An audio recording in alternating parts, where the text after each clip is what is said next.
today. Read. Deuteronomy chapter 28, Verse 32.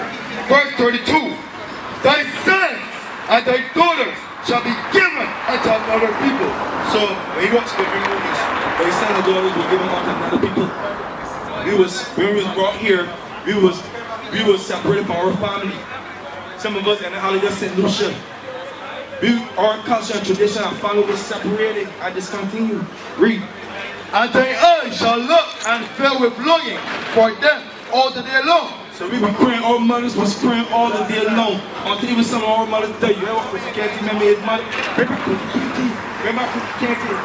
That's the same thing in the East. Read.